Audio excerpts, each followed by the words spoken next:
Sigma. Gotta get those levels right. I'm a Sigma. I go out. I don't even. Here we go. Man Swoo. Oh, fuck, blew it. Ready? Man Swoo. Man Swoo. This time. Third time lucky. Go. Man Swoo.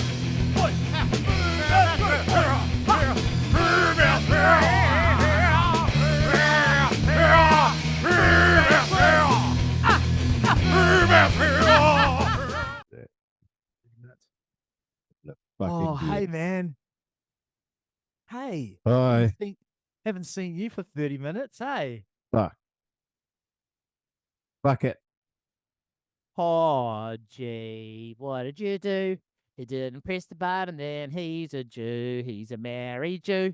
He didn't press the button, he's got my vape from Christchurch that I left in his pocket, or he might have stole it. Who knows? Who cares? It's his. Yeah. Okay, so everyone, we're back and we're doing the comp debrief. And guess what happened? Hodgo forgot to press record, and me and him had a fucking good 30 minutes. So we're going to redo that quick fast. But the blind Rob story is so good. I know. We can do it, mate. We can still do it. Okay. I'll lead that. Quick catch up. Third year in a row, we got Pumping Blacktown Challenge. As you guys know, I didn't sleep for 48 hours on the first day. I was Johnny looked after me, you looked after me, Pakey looked after me. I was highly strung. I was emotional. I fed off everybody's energy. Adam always makes me happy because when I see Adam, I call him a Maori straight away. I make sure he knows he's a Maori. And then I tell him to shut up, you Maori. And I really love the fact that I can tell him to shut up because he's a Maori. Because only Marys can say that to other Marys, eh? Shut up, you Mary. Anyway. So that's the quick recap. So that's 30 minutes done. Boom, sorted. All right. Good. Caught We're up. going to have to tell the blind Rob story though, because we can't forget that. And I will chrono out if I have to do it again. I'm already on the chrono. I'm already close to chronoing out, and that just fucking nearly killed me.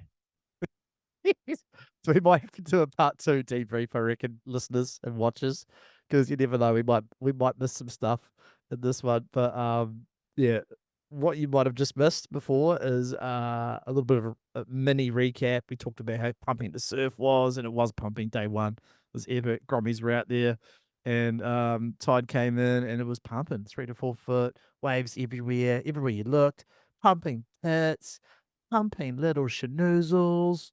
Are you going to do your Jason Spence recap again, or are you going to save that to the end? Do that at the end?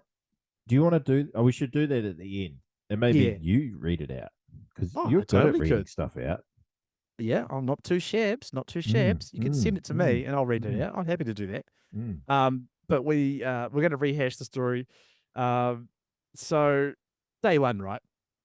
And we're all set up. We've got the marquees cranking. Beautiful day, windy as fuck, howling easterly.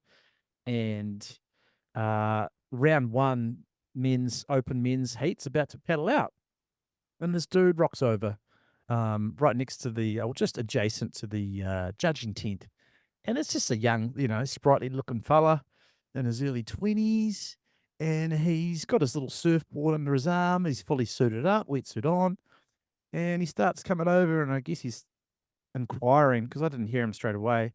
He's just inquiring about what's going on. Is there a surf comp on? I'm just going to paddle out, straight out front, where those guys are. And instantly there's about 4 or 5 voices just basically saying, no, mate, sorry, just go down the beach. And we nicely. You said it nicely. Yeah. Sorry, that came across as a bit blunt. No, mate, we actually was just like, yeah, man, just go down the beach, dude. There's heaps of waves. And it was one of those swells. There was 2 swells. It was actually 3. But the 2 dominant swells for day one was north and south west swells. So there were peaks everywhere and good sand, just like everywhere you look down the beach. There's barreling right-handers and left-handers, which is weird. And so we said that. So, yeah, mate, just go down the beach, brother. All good. And he's like, no, I think I might just go out there where those guys are paddling out. We're like, no, dude, that's the competitors. Yeah, we're not wearing rashes. But yeah, no, just don't go out there. And 3 or 4 of us said that, including Hodgo, and I had to pipe Hodgo down because I could see he was starting to get a little bit feisty, a little bit short in his things. What are you going to say? Already, yeah.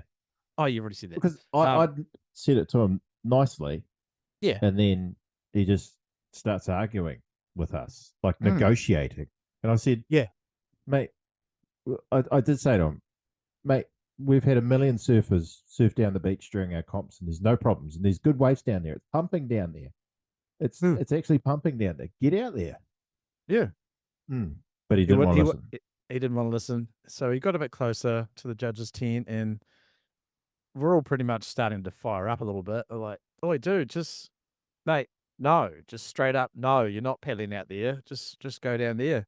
And then yeah, a good friend of ours, and you described him very good earlier on, was the gentle giant, really, Rob, formerly known as Blind Rob, but currently known as 2020 or 2020 Viz. LASIK Rob. Yep, nice. He's a tall guy, and you wouldn't want to fuck with him if you got caught him on a bad day. That's for sure. So Rob just sneaks up, well, not sneaks up, but just like walks up behind him, and was like, I'm pretty sure he said, I'm paraphrasing here, I'm pretty sure he said, if you paddle out there with those guys, I'll smash you, bro. And the guy just sort of looked at him and was like, what the fuck? And then just bailed, just gone out. We thought he might have just, gone, had a drink of water and then paddled down the beach, but he scarpeted it. After, I do know, I think Pakey said, after Rob said, if you paddle out there with us, I'm going to knock you the fuck out. Apparently the guy said to, I think, Pakey and Isaac, or like, Rob, you guys aren't chill. That's right. He did say that. And you guys aren't chill. And I think Isaac was like, yeah, we're fucking not. Fuck off.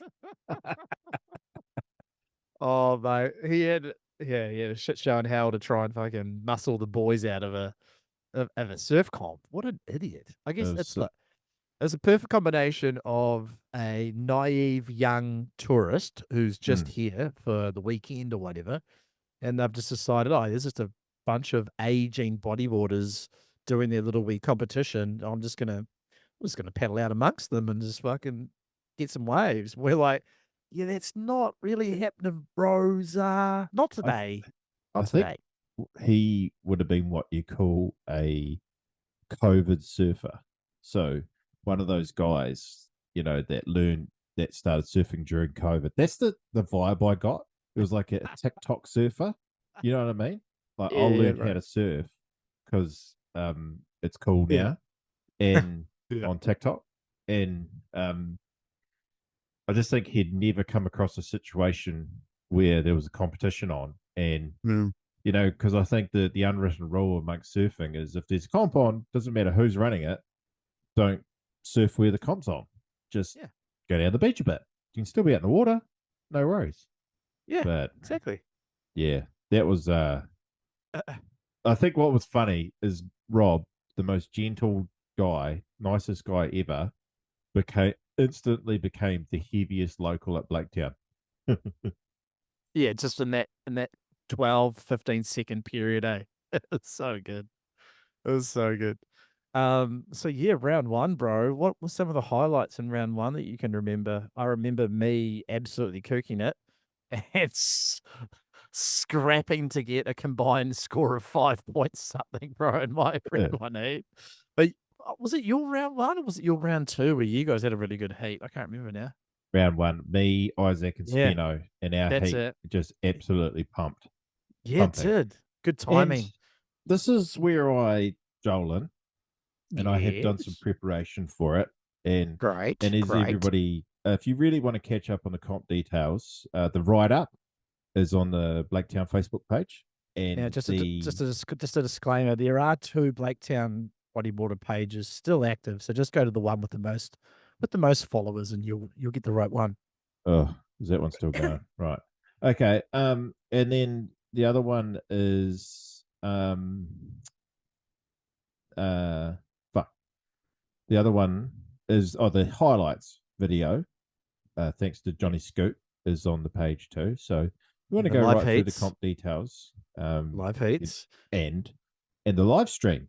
is also available to rewatch as well. The live stream on day one had a lot of technical difficulties because we're just feeling it out with Joel. Shout out to Joel, amazing job. Huge shout out to Liswang. And then the finals day is just phenomenal. Then we have commentary the whole time. The cameras are working.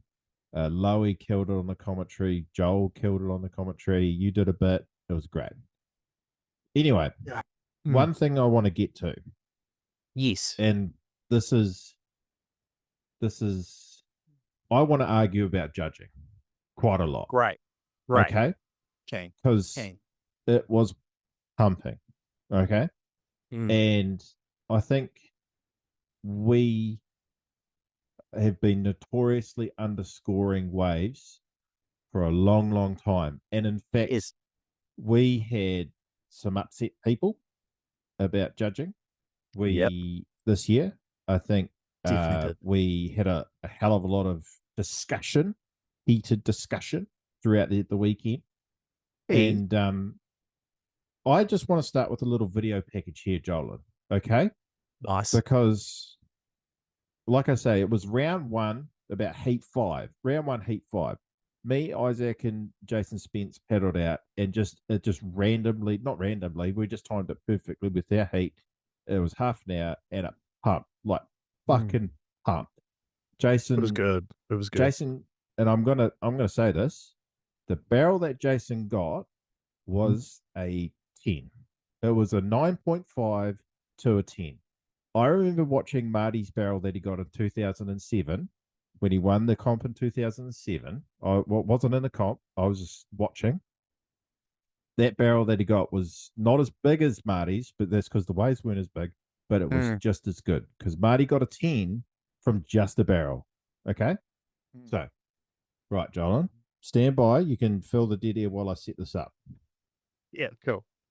I love this because this is not a personal attack against me, but it is because I am the one who scored him the lowest out of the 3 judges. What's wrong? What's wrong? What was it you that did that? What's that? You gave him a 7.5 for that barrel. Yeah, mate, that was me. Oh, that's fucked. That's fucked. You're cooked. Oh, okay. How's your package coming along, mate? Let's argue. Yeah, exactly. This is good. It's a healthy debate. Yeah. I shouldn't have personally attacked you, but you did personally attack me in our group chat, our WAS group chat the entire week. Definitely not the entire week. Okay, hang on. You were the, I wasn't the only one who personally attacked you, too, by the way, in that chat. No, Morgs didn't. It's funny. Yes, he did. Did if you look at the chat, yeah. You just love to single out me for some reason. I'm not going to personally attack Morgs. Yeah, exactly. Okay, You're a pussy. I'm not having much. Hang on. Can you fill the dead package? Yeah, of course I can fill the dead air. So, shall I start with my rebuttal while the dead air is happening? No, we're going to play the waves. If you could. Okay. Yeah. So, let me just talk about the wave while you're loading it up. Great wave. I'd say I've seen a lot of angles of it now, and it's hard to judge the size when you see so many angles, but I'd say it's, about 3 foot wave in my description. Some angles make it look smaller than 3 foot. Some angles make it look maybe 3.5. But yeah, Jace gets this fucking awesome, long, deep barrel, and it's a hollow wave, and he comes out and does a cut back to the source. Yeah, beautiful conditions, offshore winds, like a dark greeny, like a dark green, hey, like color. So good. I judged that wave, and I thought it was excellent. But yeah, are you still sorting out your difficulties? Okay, so it was. So if you say an excellent score, well, excellent is not 7.5. Yeah, I know. Are you going to let me carry on, or should we Are you going to play the video first? I'm going to play or- the video now, okay? Yeah, cool. Cool. So what I'm going to do, Yeah. hang on. I'm going to screen one, share. Okay. So here, what I'm doing for comparison's sake, because the two best barrels of the comp was Jason Spencer's one on day one, Yeah. and then Jason Buck's on day three, on day two, finals Nice. day. Good job, Podgy. That's awesome. You ready? Well done. Yeah, I'm ready, man. Okay, so I'm going to play them both. No chippiness? Yeah, a little bit of chip. All right. Press We'll play. just we'll edit out anything if it's real chippy, okay? Yeah. All right. All right, here we go. Oh, I don't know if you should play them at the same time. I'd pause. All right. Yeah, I'd pause. Yeah, it's a bit weird. No one can look at two different things at the same time. Oh, okay. Yeah, Right, just do let's go one back. at a time. One at a time. Hang on. And my two Jasons too. That's fun. Right. Here is Jason's day one barrel. Spinny. The recently chopped hair Spinny.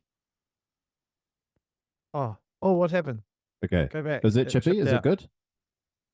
Okay, let's leave it now. Here we go. Here it is. Yeah, it's good. Okay. I'm pausing. Right. I love this breakdown. It's so good. I'm pausing. Look how deep good. he is already. Look how deep he is already. Okay. It's probably, like you say, a solid 3 foot wave. Okay. 3. So not solid 3 in my book. Completely disappears. And might I say that he's driving through the barrel. He's not stalling. He has to absolutely gun it for the shoulder. Okay. Mm-hmm. Agreed. Still gone. Can't see him. You cannot see him. And this is pretty much front on as well, this angle. Oh, comes so out funny. With the spit. Yeah. Perfectly. Yeah. Okay. I'm going to play it through the whole thing again. Yeah, do that. That's a good idea because you get the real time when you play it through. Here he goes. Here it comes. He's about to take off. Okay, he's taking off. Driving. That bottom turn was excellent as well. No shoulder drag. No like caught elbows or arms. It was it was fucking guru, right? Yep. Look at the speed line he sets when he gets to the bottom. That rail up, that outside rail, beautiful. Yeah, definitely. Comes out. Agree. Really nice carve, like no bog in the carve whatsoever. Great spray. There was a little bit of a wobble, but nothing crazy. He was just driving through some chop on the shoulder. There was no bog on that carve. He had so much speed. No, watch this. Yeah, at the start, see, he had a little bit of uncontrolledness at the start, but that means nothing. Like, that's a tiny part of the wave. There's no points. In my opinion, there's fuck all points in that last bit. Okay. Yeah, that's right. It's worth nothing. Now, yeah, exactly. My theory is that you guys were scared to go high because the waves are so pumping, right? But the barrel itself there hasn't been a barrel like that. Someone get that deep and get that spat out of a barrel at a Blaketown comp in years, possibly since Marty's wave in 2007. Yeah, I like what you're doing with the historical comparisons, but also you've got to judge a comp on each comp. You can't look at the past. Yeah. But so I'm saying it's not a wise thing to do is to look at the past. But that is a wise thing to look at the past. Well, only for comparison. When you're talking about, you've got to judge every comp as it stands, right? It's good to look at the past for comparison purposes, obviously. But for this comp, sorry. Yeah. Okay. Yeah. Can you talk me through why you would give that a 7.5? Because no one had got any barrels like that at all throughout the day. We'd already had 5 heats. We hadn't seen any barrels like that at all throughout the entire day.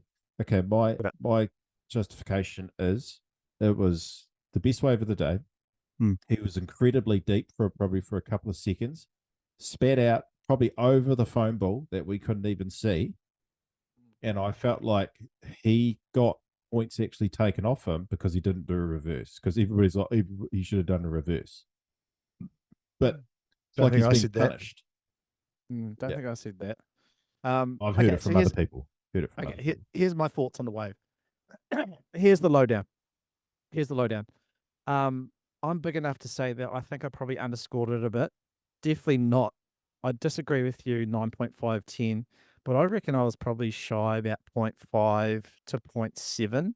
So I think probably I should have gone up to the 8.0, 8.2 upon reflection. My only critiques, I totally agree with what you said earlier with or you said about his commentary of the wave.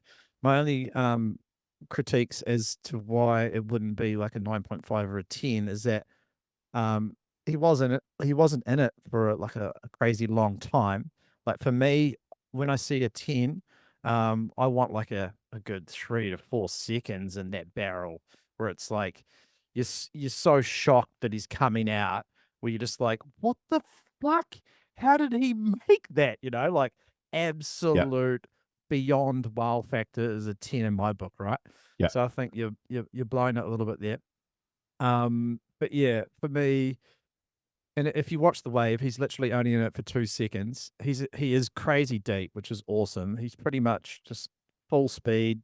He backdoors that section and he comes out and he does like a little carve, which, he'd probably give the carve 0.5 or something.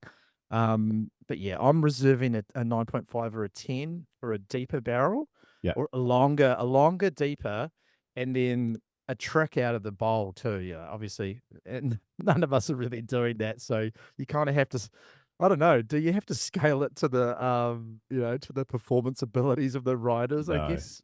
No, you No. probably shouldn't, hey. No. But, ideally deeper, not deeper, longer, and the same amount of deepness, and with a backy or a roll or something out of that end section. That's what I would reserve for a 9.5, but I'll definitely take that on the chin. I reckon I underscored it by at least 0.5 to 0.7. That's me. I rest my fucking case. I think that's a good argument. The 9.5 to 10 scale is like, what the fuck? How did he make that? That wasn't quite that. That wave was not quite that. So I agree with you there. So I'll pull my score back, but I think the barrel alone compared to the rest of the scale of the day was a 9. Like I was out in the water, I saw him took off, so I was paddling out from the rip. That's a different perspective. So we had the land perspective too, Yeah, and I said to myself when he took off, I said, "That's a 10." From where I was, because I was way behind it, right? Yeah.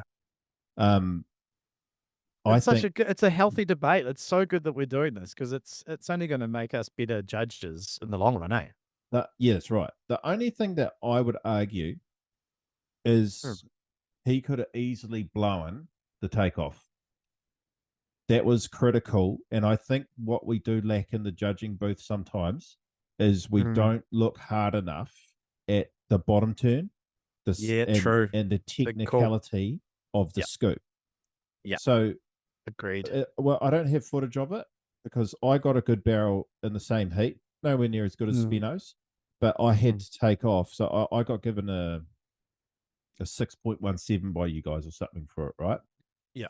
And I was pissed off when I came in because I thought it was a 7 at least. Okay. Because when I took off, I had to do the leg stall. V-legs on the way down. Yeah. I bottom turned under the lip. Yeah. Right. Scoop and I felt like all everybody's focusing on is whether you made the barrel or not. No, but nobody's. I've got to jump in there. I remember a lot of us talking about scoops during judging. Like it is something that we definitely vocalize. I remember feel like I even said on your wave, like, well, how good was that scoop?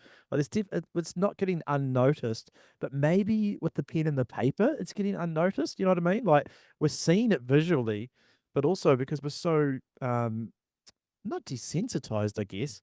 It's like we kind of expect, people who know how to surf Blaketown to do that scoop, and maybe we kind of, maybe we do. I reckon probably across the board, underscore definitely, like at least 0.5 to a point, Yeah. then, because like I've said for so many years, as long as we're all consistent, it kind of doesn't matter. Like if the scale's low or high. I guess if it's high, it's a worry because you're fucking, you're giving 8.5s and then 10s, and there's not much distance in between. But I guess if you're scaling lower, you've got more room. Yeah, I don't know. It's tricky, but I totally agree. I think across the board, underscored for sure. I remember Wowsy got away years ago. It was on a final versus Adam. Oh, And mate, he's always underscored on purpose. Remember, we had that secret. We had that secret chat. I remember. I thought it was like a 9.5. He got a big hit. Yeah, He came out and busted a huge ARS. I wasn't judging, and I heard you Yeah. guys all give him 7s and 8s, and I was like, "What is going on? What is going on with these it would have cunts?" been something like maybe the landing wasn't like super completed, or it could have been But something little like that. that was the last wave I remember thinking, "Holy shit, that was Oh, wait, fucking incredible." honestly, I feel like Wellesley could have had 2 titles if the judging went the other way. That final with Adzi Yeah, and that final with McPake. I yeah, thought that was so could have gone either way, bro. yeah, If you think about it, hey, I totally agree, fully, bro. absolutely. Yeah. Yeah, Adam won that one in 2017, the real big year we had. yeah, that was a good. He Little punted the that finals massive day invert. was, that finals day was sick. Yeah. Yeah. Now, And that's all on footage. We've got all that footage there. yeah, we do. Yeah. We've got that raw and footage clip on my YouTube channel. Which is so good. But I Yeah. think I think we've got to focus more on the technicality of Mm. the scoop and the power, because basically Mm. I think it was in a 9 range for Jace because he was fucking deep, right? He was behind the foam ball, went over the foam ball, got spat out, and it would have been very easy. Anybody without his knowledge or scoop would have fucked it up. They wouldn't have made it because he had to get down that bottom turn and drive like a motherfucker. And if he didn't, he wasn't making it. And there's a lot of guys that wouldn't make that barrel. That's true. That's true. But hey, we're different there, me and you on the scale. I'm thinking I might push it up to 8.2 as a most generous score, and you will bring it down to what? 9.0? Yeah, I'd go 9, straight 9. Yeah. Well, there you go, Well, ladies and gentlemen. We've sort of rescaled our initial thoughts, which Yeah. is cool. Now on to Jason Buck's barrel, which Lowy was arguing with me was better than Jason Spencer's barrel. Okay, stand by. And remember, I was sort of head judging the whole finals day with Isaac and Jamie Gaskell. I gotta shout out to Paul Lowy. Like Lowy's got a lot of heat, especially after the Johnny Rodden heat, which we will talk about in depth. I hope that you're keen to do that soon after this one. Let's talk about the Johnny Rodden heat because I know Johnny will be keen to chat about it. And poor old Lowy, he got a bit of a that front. Oh shit! Right, I'm just going to pull. You get it. All right, Press now record. we are Sorry, go. now on to Jason Buck's barrel on finals day, which I love Lowy. I love Lowy. Lowy did a fantastic job. Blew his back out for the comp. Guys are savage. That's right. So day two, his back was cooked, eh? That's right. He was on tramadol. Maybe the tramadol affected his judging. That probably did. Right, you ready? Yeah, I'm Reds, mate. I'm Reds. So this is Jason Buck's semi-final barrel, I think. Hey, well done on this queuing up, my friend. It's very good. Very good. Proud. So proud of you. What do we got here? We're taking a second bit of time. Oh, legs in the air. So I think it was Jason and Ben in this heat. McPake? No. I can't remember. Rather Ben. Is this quarterfinal one or semi-final one? Here we go. So here he goes. He gets onto it late. He's got a roll in the pit. Deep. Spat out. Bit washy. Mega claim. A nice little celebration reverse. So I Okay, shall so play again. I just wanted to give you my instant score without a repeat. Yeah. So if I was judging, Yeah. can I just put my scores in? Yeah. I'm going to go about the same. I'm going to go about 8.2 if I was judging a bit higher than what I did with Jason Spence. Like, yeah, I feel like the barrel wasn't as good in comparison. Yeah. But yeah, he did finish that wave, and that had a little bit of extra scoring potential that was in favour there. So yeah, that's my initial thoughts. Is they're both very similar scoring waves, same size too, but the barrel's not as hollow. Nowhere near as hollow. No, but a technical barrel nonetheless, dude. Yes. Late too. And that reverse was, it was on a nothing section too, so you can't give it heaps of points. But I feel like the barrel was less, but he did finish the wave off a bit better. Right. So we're agreeing that it's not the score is nowhere near as high as Jason Spino's barrel, right? No, I'm saying it's similar the wave in comparison scoring. Right. I think that it's so me. What do you think the difference? What do you think the difference is in points I between think the two? the barrel, Jason Spence's barrel, is so much better. I don't know. Just talk about the whole wave. What are you going to give the scores for each? Like we already know for Jason. You've said 9. 9 for Jason Spence. So what are you saying for that Bucks wave, the complete wave? Don't worry about the barrel, the whole thing. 8. Okay, that's not so bad. I thought you were going to say something crazy like 7. No. 8. Yeah. Okay. I also think But, the point taken. The takeoff, he could have Jason Rips, and I'm only talking as like a person that would be judging the heat, right? I'm not trying to say I'm better than him. He's way better than me at bodyboarding, right? But looking at it as a judge, I think that he. Sorry, I'll turn off screen sharing. Hang on. Yeah, you have. Oh, cool. I think that he got hung up on the lip on the takeoff a little bit and could have given it an extra couple of scratches, right? And he could have scooped down a bit lower, like sort of under the lip, and got deeper in the barrel, come out of the barrel. Like I feel like, yeah, because it just sort of popped up out of nowhere for him. He was basically just paddling back out, and fucking he was like, "Holy shit!" and just jumped on it. Yeah, And almost felt like it was a little bit intentional, that late sort of turnarounds, bottom turn. But anyway, yeah, carry on. So for me, because he got sort of hung up on the takeoff a little bit, and had to scoop late, but I don't know, it made him. It just didn't look as good either, like the scoop or the barrel, and it's nothing about his riding ability. It's just like I'm just talking about in comparison, yeah. In comparison, yeah. And it just, and the reverse is great, but fuck, like the reverse is worth a couple of points. I think the barrel itself is worth like 6 or 6.5. Yeah.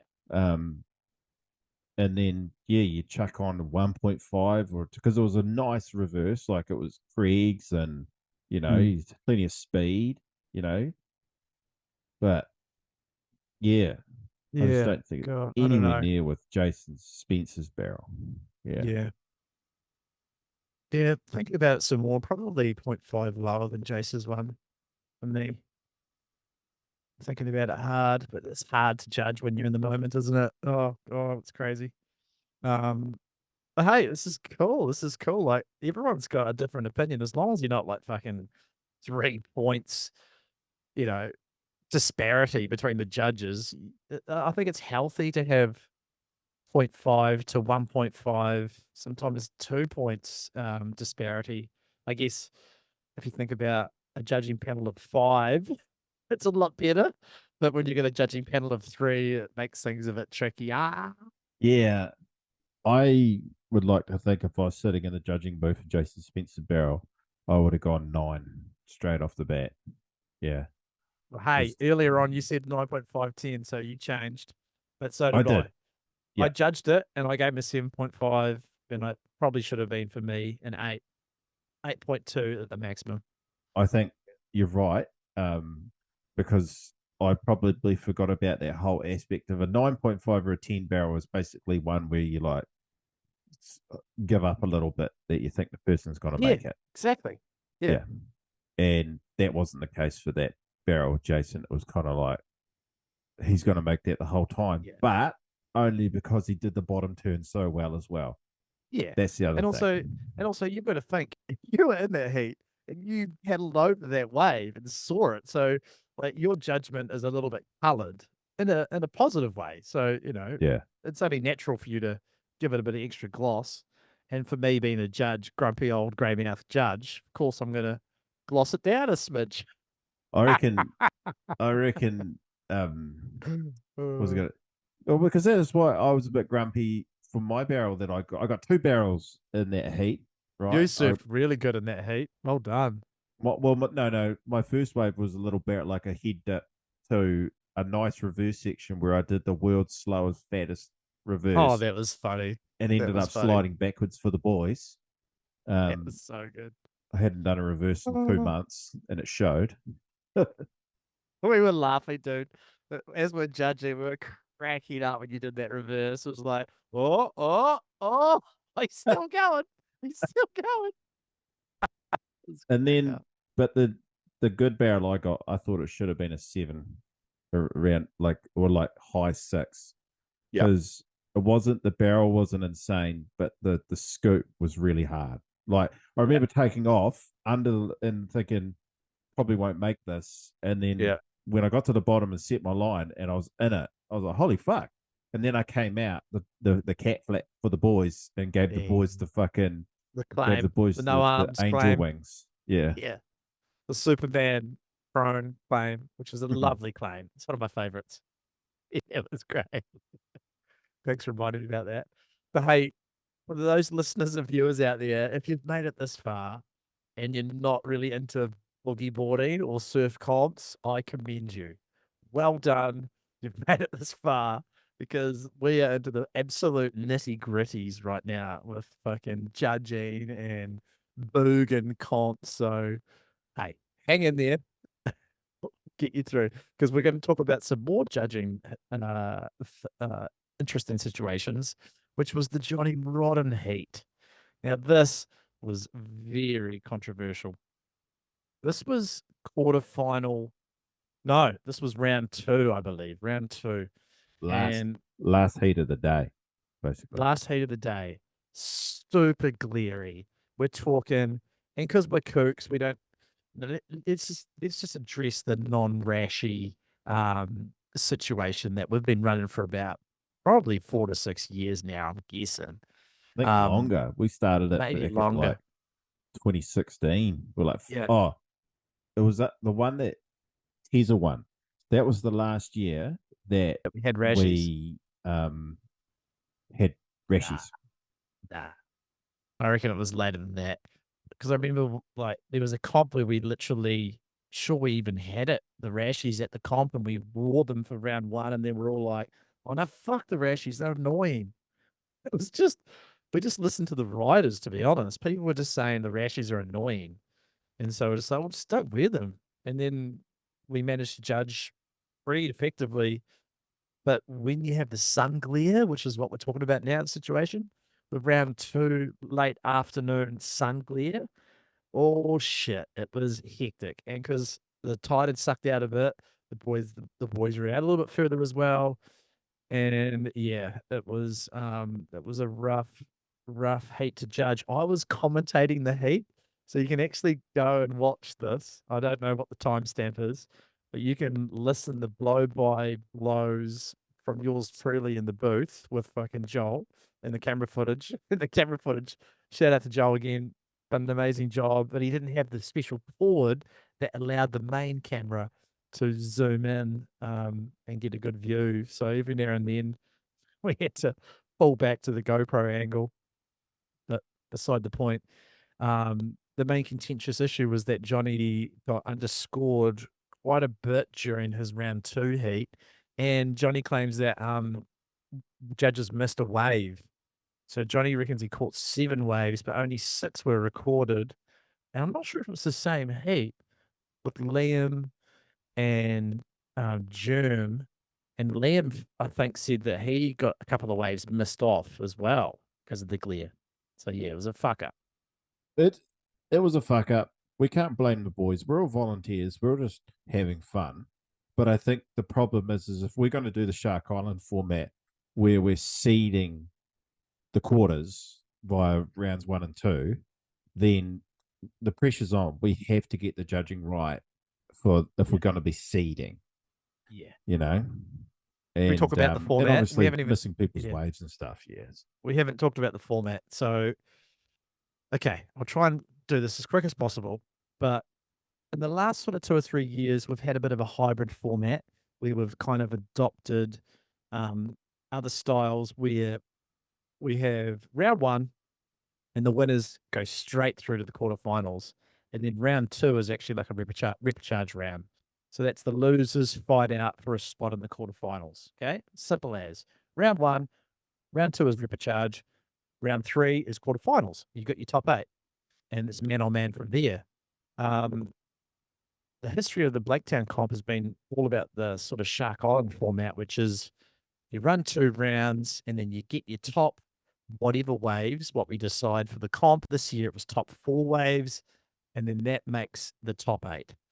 So this year we reverted back to the Shark Island style comp because we had a weird number of entrants. I think we had 18. The ideal amount is groups of 4, right? So 16, if we get as low as 12, so be it 12, 16, 20, and so on. We had 18, and the call was made by us organisers. I think Pakey sort of led that charge. He was like, "Oh, it's a bit easier if we just do the old school format. We do the top 2 rounds, and top 8 progress."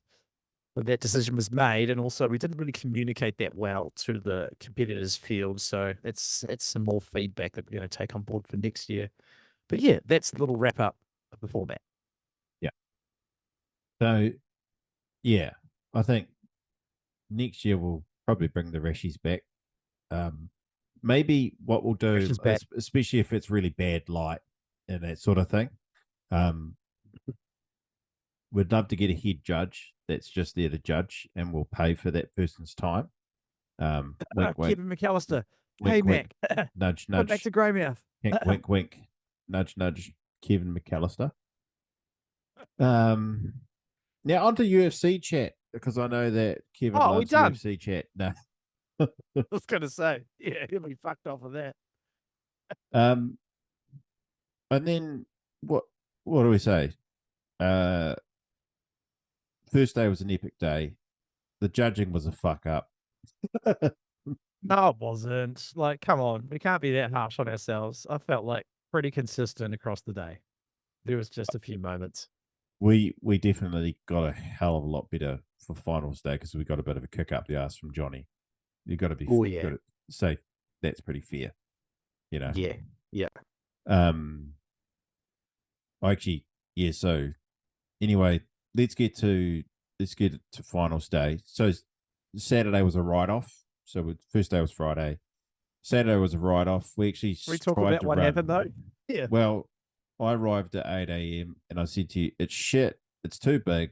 The wind's going to go onshore at lunchtime. And you, as usual, started arguing with me. No, see, stop it right there.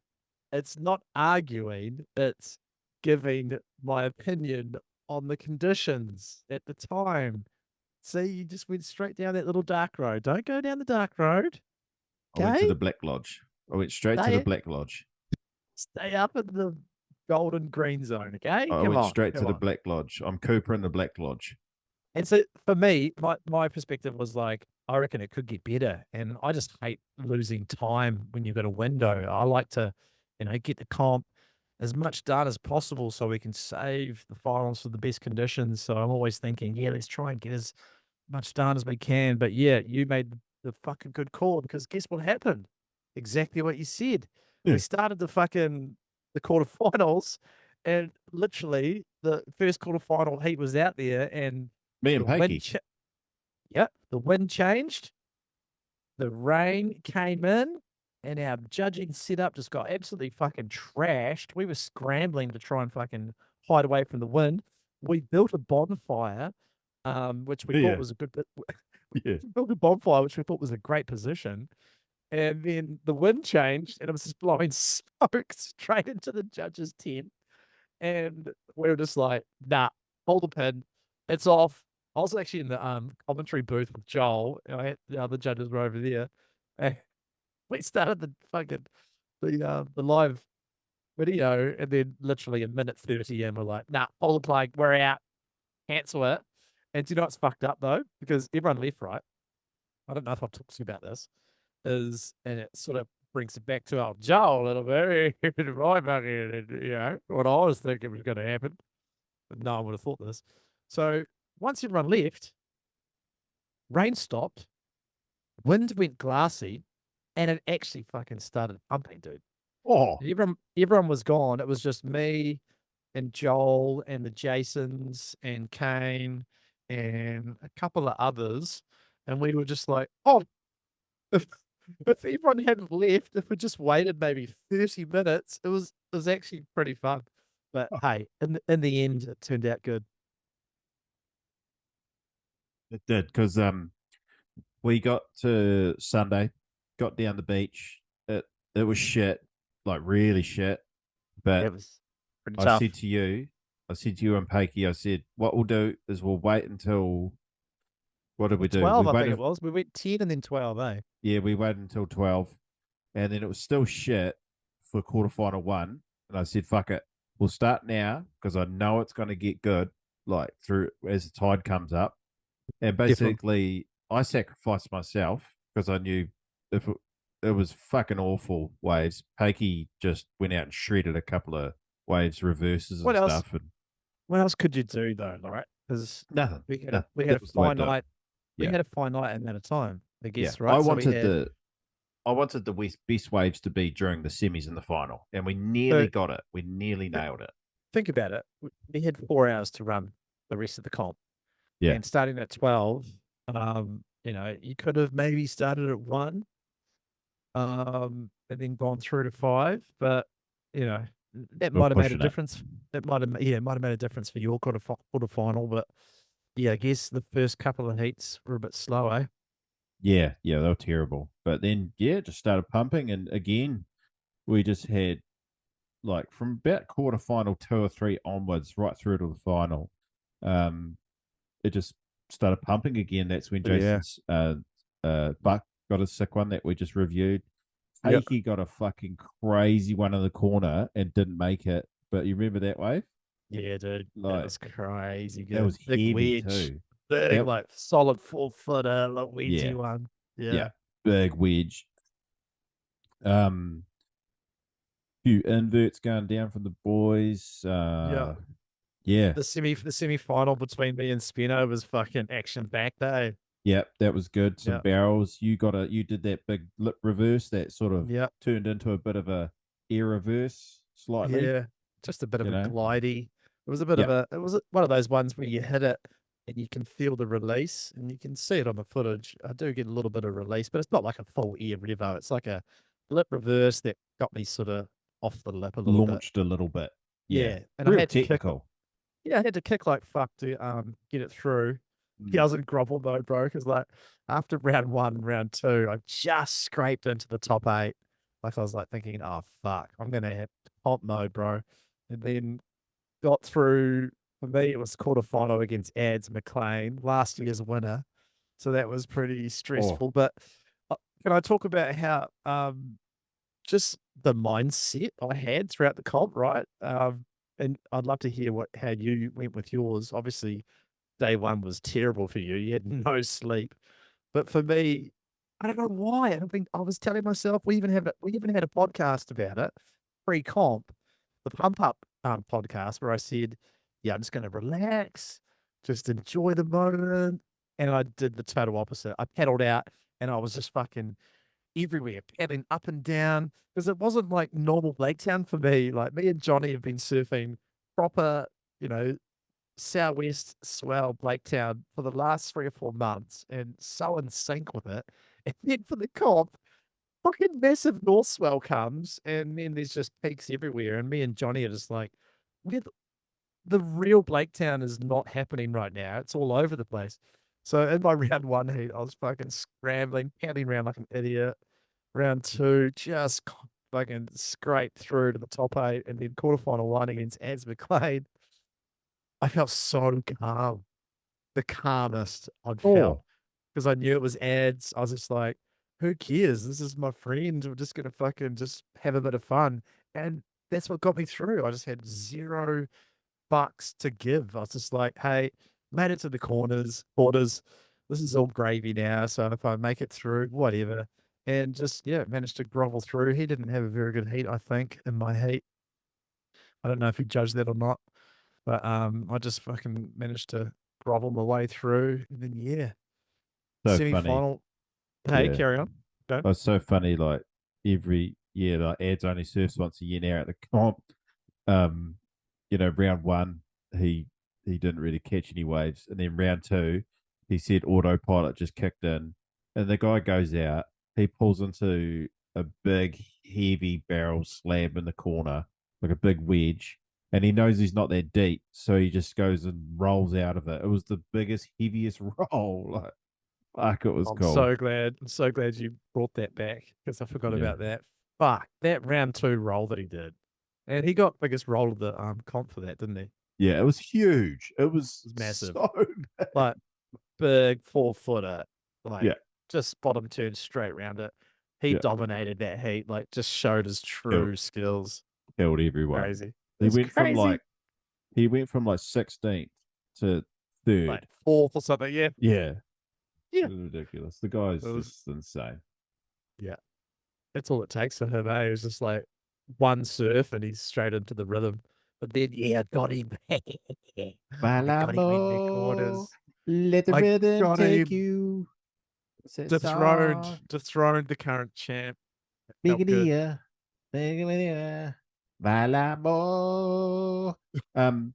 Enrique, what about other quarterfinal highlights that we can think about?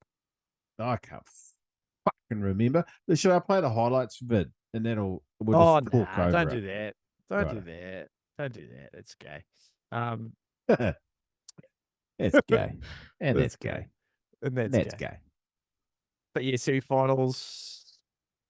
The other semi-final was Jason Buck versus McPake, I think, eh? Yeah. Yeah, that was the wave of the heat where Bucky got his barrel. Pretty sure. And he did he did an ear as well. Remember that, didn't he? Yeah, he did a nice invert. Yeah. Yep. The old man. But anyway, I think we'll wrap it up, Giles. That was a great, another successful competition. Can we talk about your fuck up with calculating the years as well, please? Don't say my fuck up. Whose fuck up is it? We're a club here, mate. We're going to take responsibilities across the board, you know? Well, okay, so let's talk about it. So, when I moved back to Greymouth in 2004, I wanted to rekindle the club, and that's when I started the Blaketown Challenge. But that wasn't the first iteration. It was just Joelsy's first iteration with getting the crew together. So when the trophy got made, I just started, we all just decided to put the first year of 2004, Frank Robinson will get the trophy. 2004, Frankie Robbie. Oh, my bloody record fell down. So 2004, Francis. I should say Francis, but it says Frank Robinson. There's too many bloody letters in his name. And that's why we started there. But upon chats in the old bloody Blaketown Bodyboarders Facebook Messenger fucking chat, and we've all known it, and I've heard about the stories before because I wasn't around then. was a comp, I think, 2001, which I think might have been called the Blaketown Challenge. Because we've been talking about that next year is going to be the year, our 20th anniversary, right? Yeah. And then, oh, fuck, this is so dumb. So dumb. So, okay, if you include 2001, right, and we count up all the years, because there were 2 years that we missed, right?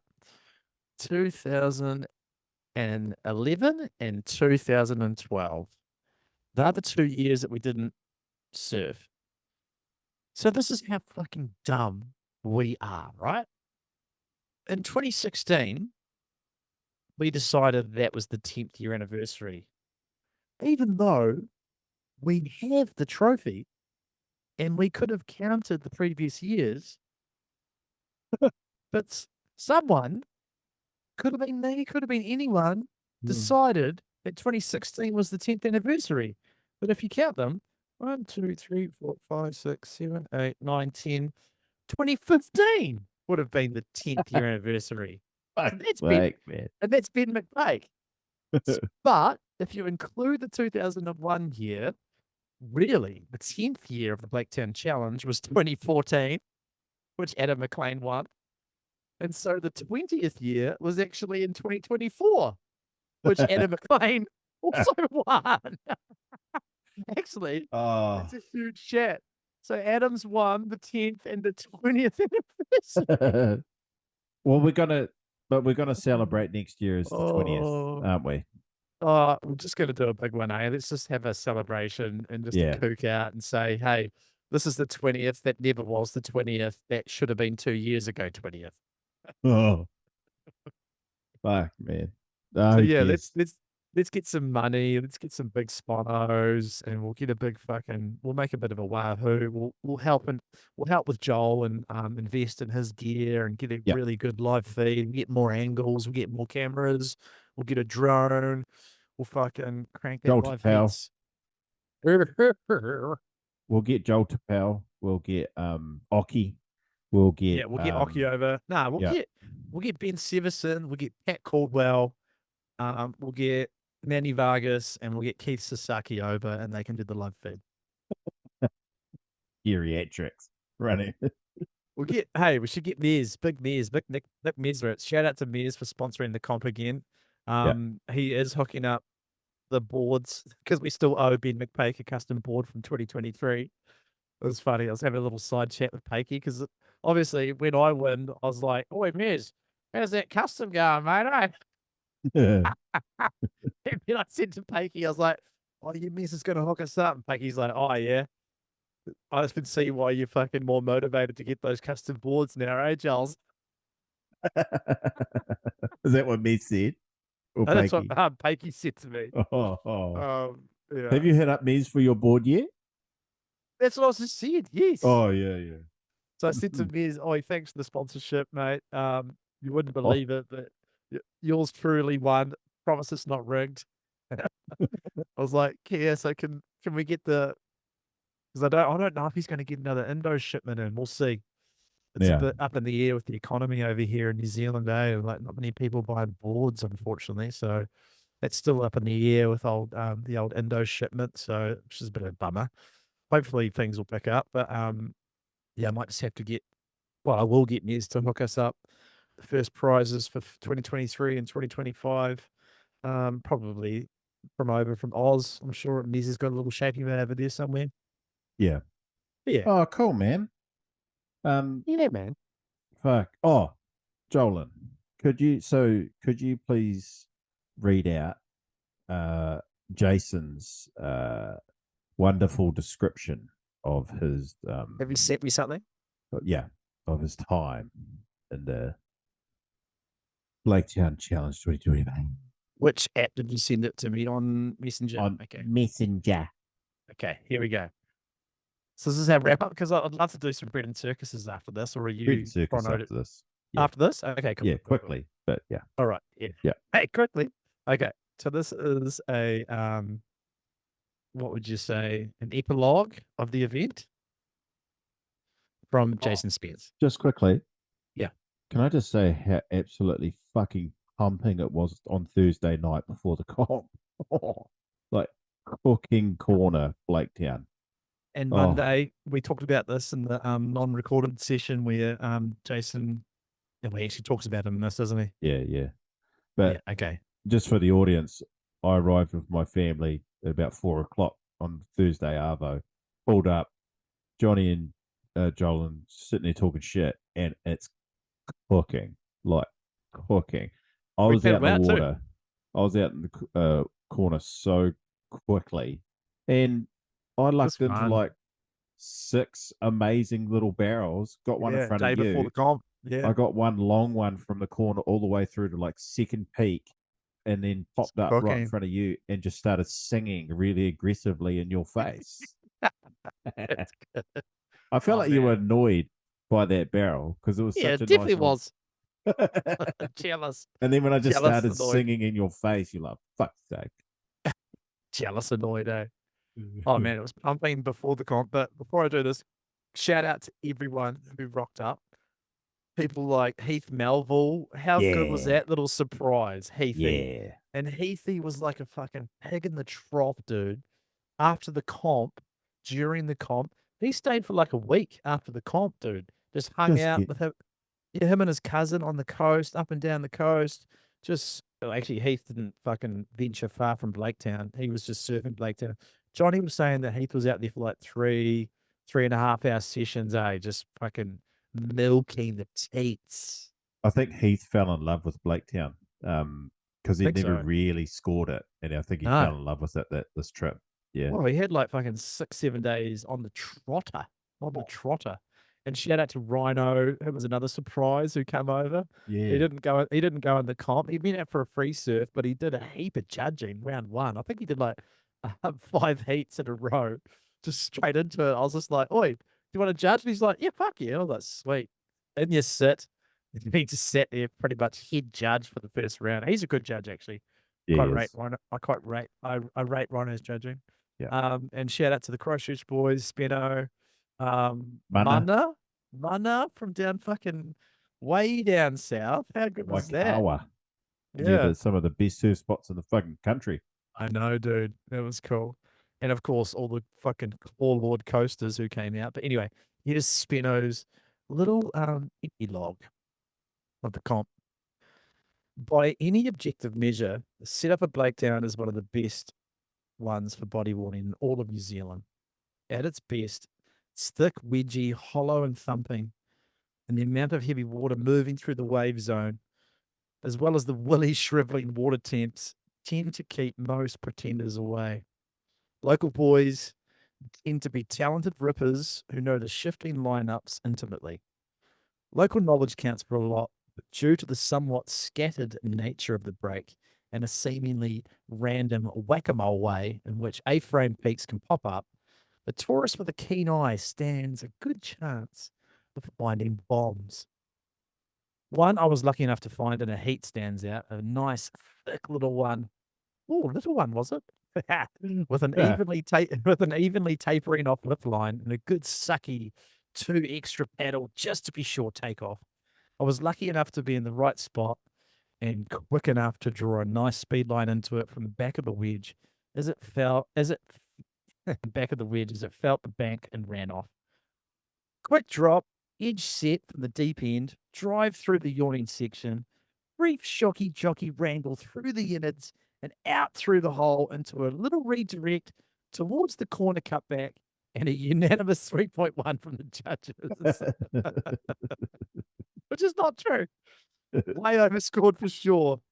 Oh, that's so good. Free surfing the morning after the comp, I got one that shat all over that one 2 times or more. Bigger off the wall side wave, 5 extra paddle. Fuck, I'm still not going to make it.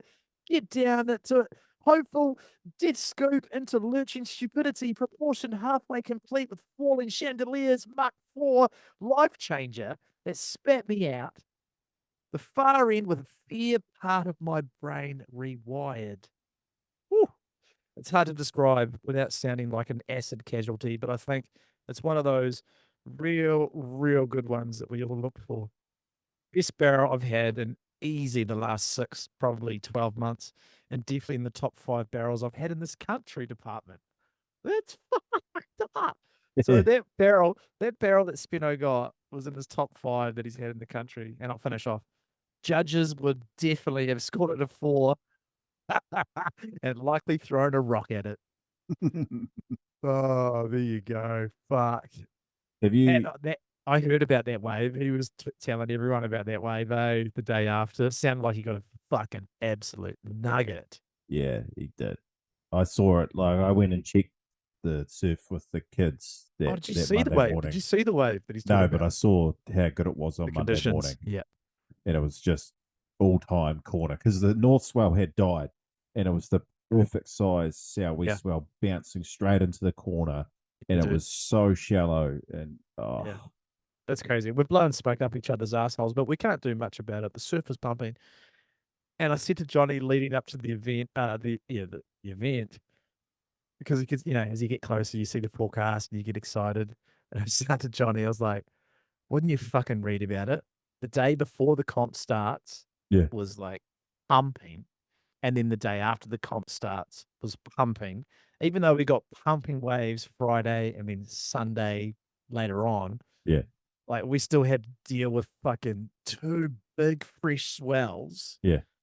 And and hey, we still got really good waves, pumping waves. And fuck, if we had a 5-day window, it would have been oh my god, phenomenal. Would have been phenomenal. If we'd done finals on that Monday, holy shit! Like, because that's true Blaketown. That's real Blaketown. Like, because the north had kind of moved away a little bit, eh? Yeah, well, North Swell's not real Blaketown. It's a free for all. It's shifty as fuck, But yeah, it was great for awesome. Great for the blow-ins. And you know what? How's my prediction on the pump up edit on the podcast that we did? Fuck, I came close, didn't I, to my predict show? Oh, to who was going to win? Yeah, you did. Yeah. Who did you say? I can't remember. I picked Pakey. You picked Pakey. Yeah.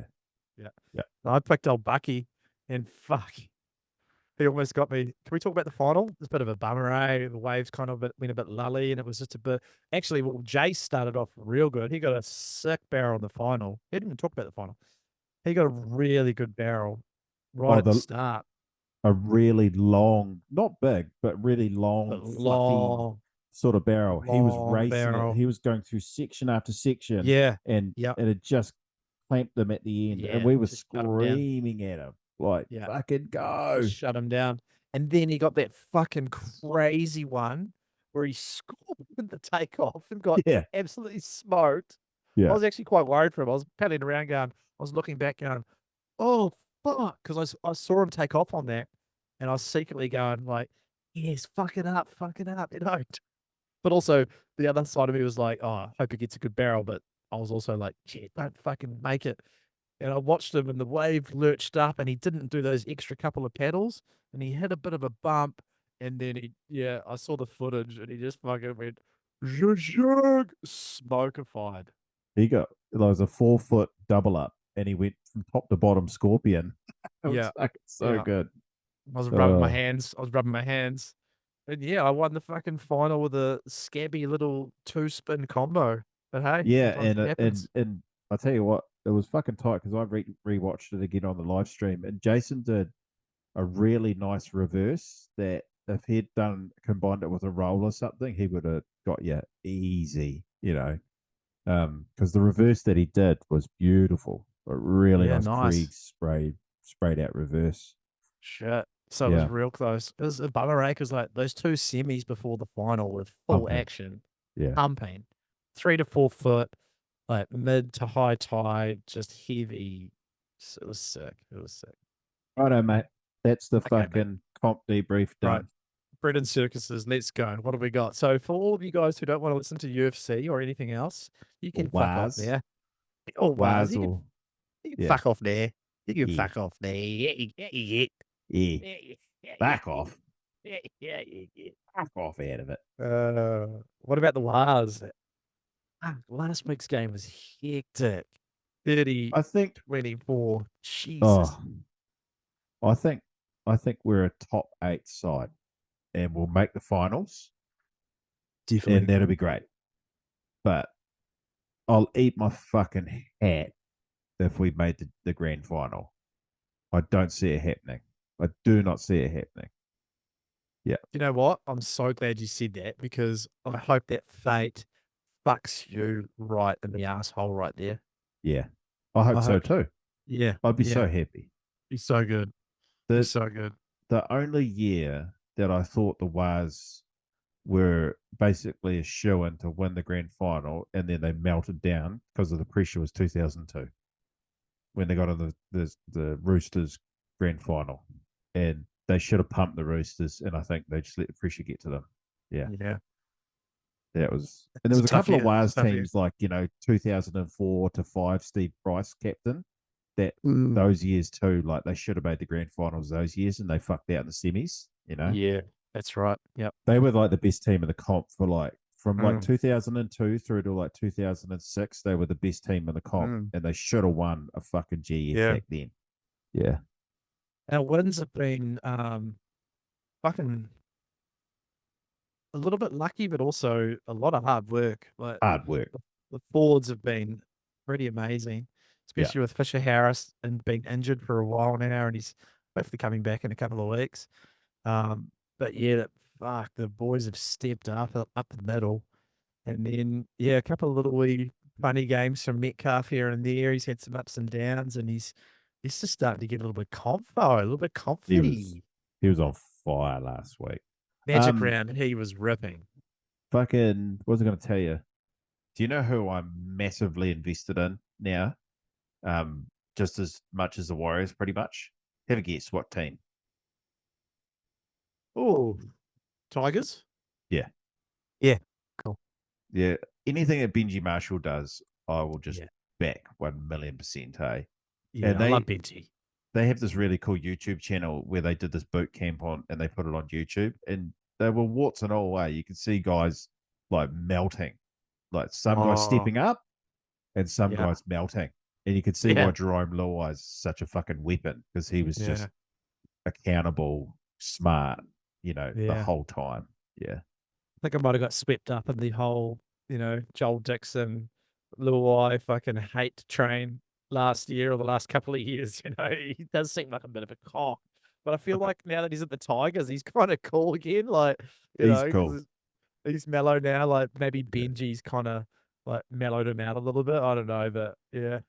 How was the Lachlan Galvin? How's the Lachlan Galvin saga going on? Have you kept up with that at all? Oh no. See. But the Galvin from the Tigers, that's right. Yeah, what's going on there again? I'm actually a little bit out of the loop. It'd be hard to recount, but basically, he's got this manager who hates Benji. They hate each other, and Benji has the last couple of years gone through the team, got rid of all of the Isaac Moses managed players. The manager's name's Isaac Moses. He fucking hates him. And Lachlan Galvin's the last one. But the Tigers want to keep Lachlan Galvin because he's the most talented teenager to ever come through the NRL, basically. But Lachlan, about 2 or 3 weeks ago, came out and said, "No, I'm leaving, and don't even give me an offer. I'm leaving the team at the end of 2026." And then, he comes out. Why would you say that though? I know. And then he comes out and goes, "I don't think I can develop well enough under the coaching here." And it was just like a massive shot at Benji, and, all the commentators are like, "Oh yeah, sure. Basically the best halfback of all time can't teach you any fucking thing." What a dick. The cunt who won a premiership in 2005. Do you remember Benji's flick pass in 2005 grand final? Was crazy. Oh, amazing. I'll never forget that. I was screaming at the TV. Yes. Oh, okay. So that's the Galvin fucking right. Gotcha. Yeah. And it's just because the manager and Benji hate each other. Yeah. And obviously he's manipulated Lachlan into leaving. Yeah. But then Lachlan, Benji just put him back in the team and they said, "You're not fucking leaving." Until, because he wants out of his contract early, obviously. They just want an immediate release. Finish the season, you puss. Yeah. And fucking the Tiger CEO was like, he's staying in his contract. He's here until the end of 2026, and that's fucking it. He Yeah, can see good. whatever he likes. Yeah. Yeah, shut up. And if you don't play well, you're on the fucking bench, you puss. Who do you think Or are the top drop me 4 down teams fucking- right now in the NRL? Well, Like you look at legit. Because it's up and down. Yeah. All the results are up and down. Like the Dragons Yeah. beat the Storm, which was like, what the Yeah. fuck? You know, obviously Bulldogs, Warriors, and then fucking Sharks are pretty snappy these days. Oh god, top 4 performers across the board. Yeah, you'd have to go Storm, even though they've had a couple of mishaps here and there. I'm really liking what I'm seeing with the Cowboys, but I'm biased because I'm rooting for Griffin Neem. Even though, we've got them this week, Warriors versus Cowboys. that was last week, dum-dum. Oh, We sorry, beat them. last week. Oh, who have they got this week? Sorry. Dragons, which would be a It's the hard game. Dragons. Fucking Sorry, hard game. that was the. I'm such a kook. That was them last week, the Cowboys. Boo. That's right. Oh yeah, okay. Well, you've Yeah. named top 4. I think it's Yeah, pretty. okay. I What have you think it's got? pretty close. Yeah. I think it's the Storm, Raiders, Bulldogs. Warriors. No. Nah, not yet. I think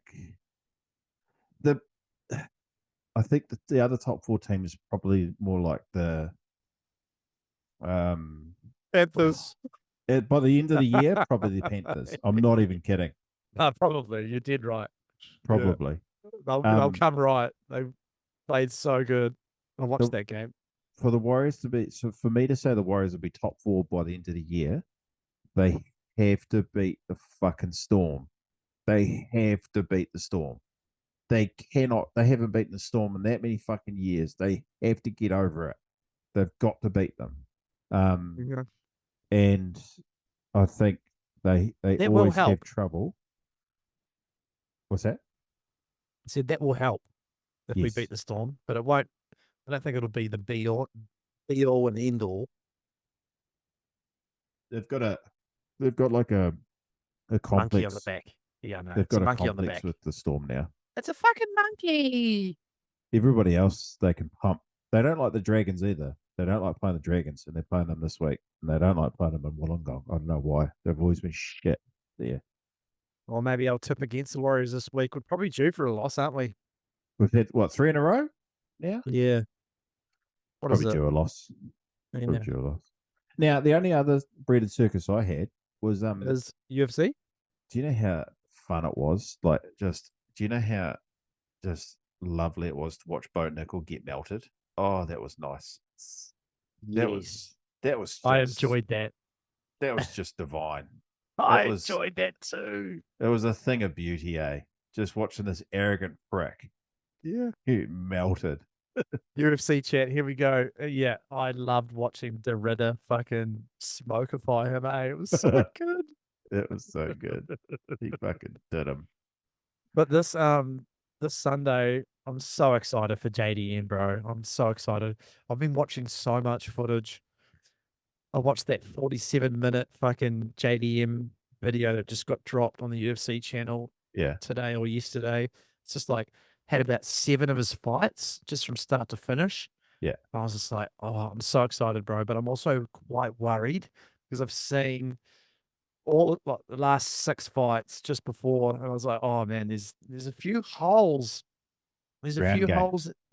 Yeah, no, actually, I feel like he's good on the ground, but I feel like his overall, what I've been seeing, his overall game plan, he gets a little bit excited in moments where he'll make little mistakes and it'll fuck him for fucking 2 or 3 minutes.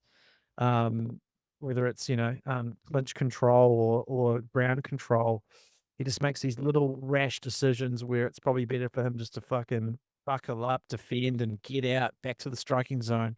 And I'm worried about Bilal in so many areas. Like Bilal's striking is pretty decent. Like you look at Bilal's coach, and he's fucking amazing striking coach. Yeah. Forget his name, but I've been watching some video footage of him and his coach, and I'm like, yeah, that guy's fucking, he's top notch. And you watch some of Bilal's fights, and his striking's fucking pretty good. A little bit unorthodox, a little bit clanky, a little bit weird, but and then you combine his fucking insane wrestling skills. It's like I feel like for JDM, it could be like crazy grindy loss, or it could be a fucking show-stopping knockout win. It could be one of those. I don't feel like if it goes to full length, I don't feel like he's going to get the decision. I feel like it's going to be either he'll get fucking smothered and owned, or he'll fucking shock the world. I think JDM by stoppage in like the third or fourth. That's what I'm hoping for, bro. That's what I'm hoping for, big time. I'll be putting some money on that for sure. And then Boogan, the Breaker Bay challenge, the Breaker Bug challenge. The waiting period for that starts at the end of May. And can we just talk about I'm excited about that. Can we talk about, and I want to play this. Yeah. Can we talk about the amazing fucking wave that the boys posted on their Instagram this week? Yeah, that was a cool little teaser, eh? Do you know who was on that wave? Was that someone like Floyd or something? I'd have to have another look. Are you trying to queue it up, are you? Yeah. Just to finish this off. But yeah, there was. Oh no, I've got a couple of show notes too. I'll just quickly touch on. Yeah, I remember seeing this post, and it was. Oh yeah, is this the footage here? Yeah. Nice. We're queuing it up. Oh, That not was very good quality, but that's like a fucking solid 4 or 5 foot wave. Look at that. And he had the bump to contend with too. He had a bit of bump on that bottom turn to deal with. Pumped up It's for a this comp. heavy. It's a heavy scoop. He done well. He done well. I don't actually know who that is. Actually, no idea. No Sick idea. wave though. Yeah. What a barrel. In other bodyboarding news, how was the fucking ape session? And especially Brendo's fucking psycho smearing on the rocks. You've watched that footage. Please tell me. Yeah, I saw that. It was a psycho. Yeah, cool. Yeah. Shout out to Grey Space. Oh, holy shit, Brendan Newton. Oh my God, that was psycho. And yeah, his footage, his water footage from that day is insane. Some guys are getting absolutely smoked. Yeah, that was very cool. Yeah. Yeah. And then Whitey just posted a pretty epic, like 40-minute long video of him and the crew in Raro. That was cool. Yeah. Did you watch it? Yeah. And did you skip any parts? No. Be honest? No. Oh, fuck. I skipped a bit of the lifestyle stuff, eh? I enjoy the lifestyle stuff more than the fucking surfing a lot of the time. Yeah, I guess I'm a little bit older and a little bit stupider. I kind of skipped a little of the lifestyle stuff. I wanted to see this thing. I like just watching people vibe out, eh? It's cool. Fair enough. But tell you what, at the end of that clip, holy fuck, I'm so excited to see the big day they got. The big day looked fucking solid 4 to 6 foot, baby. Yeah. And I'm so stoked he's going to put it in his vid in Tension 11. How good's that going to be? It's going to blow up Rao a bit, but that's a bit annoying. But never mind. Sorry, I mean South Pacific. Whoops, delete that. Oh, Jesus. Never going to be that popular. That's all right. No, it's not. It's not. And then the only one I had was Breaking Even. Breaking Even boys released I reckon what their best video in years. Wedge clip of that wedge clip, and with Uncle going off at that blowing. Did you see? I know. How good was that? Oh, because I followed that guy, Dave Goody. And did you see his video talking about it? Yeah, cool. Yeah, he sort of laid it all out, which was awesome. Yeah, that was cool. But amazing surfing from the boys. I just, I suppose there's only Whitey and the Breaking Even guys that are doing regular book content, like lifestyle kind of book content like Yeah. that now. Yeah, what You he know? doesn't do, what he doesn't do a heap. When he does, it's fucking high quality. And then I guess you look around the globe and there's not much else. I guess you get the odd Canary vid.